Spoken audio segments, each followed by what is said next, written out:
The air hung heavy with anticipation in Riyadh, Saudi Arabia, as US and Russian delegations convened for a high-stakes meeting. The world watched, hoping for a diplomatic breakthrough to end the grueling conflict in Ukraine. The primary objective to explore avenues for a peaceful resolution to the ongoing war that has devastated the Eastern European nation. This summit, however, was notable for its omissions. Ukraine itself was not invited to the table. Key European powers were also absent.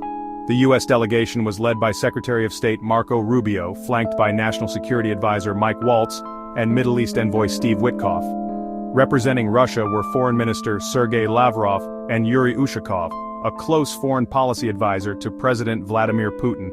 From the outset, the two sides presented differing views on the scope and purpose of the meeting.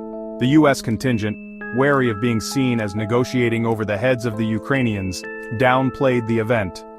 They framed it as an initial assessment of Russia's willingness to engage in good-faith negotiations. The Russian delegation, in contrast, signaled a broader agenda. They sought to discuss not just the conflict in Ukraine, but also the wider US-Russia relationship.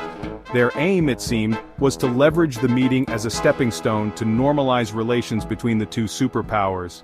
This difference in approach underscored the deep mistrust that continues to plague US-Russia relations. The war in Ukraine, which began with Russia's invasion in 2024, has further exacerbated these tensions. It has also exposed differing geopolitical priorities, with the US focused on upholding Ukrainian sovereignty and Russia determined to maintain its sphere of influence. The most vocal criticism of the Riyadh summit came not from Moscow or Washington, but from Kyiv. Ukrainian President Volodymyr Zelenskyy, in a fiery address, condemned the talks, emphasizing that any agreement made without Ukraine's direct involvement would be unacceptable. "Nothing about us without us," he declared, underscoring Ukraine's firm stance. Zelenskyy's government has consistently maintained that any peace deal must guarantee Ukraine's territorial integrity and sovereignty. They view Russia as the aggressor and demand full accountability for the invasion and the subsequent devastation.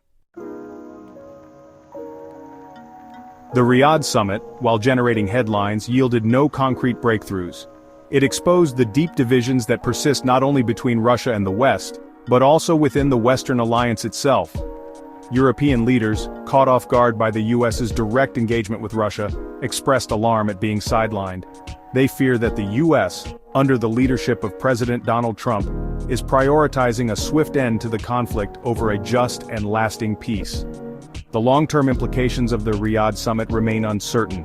The lack of tangible progress underscores the complexity of the conflict and the long road ahead for any diplomatic solution.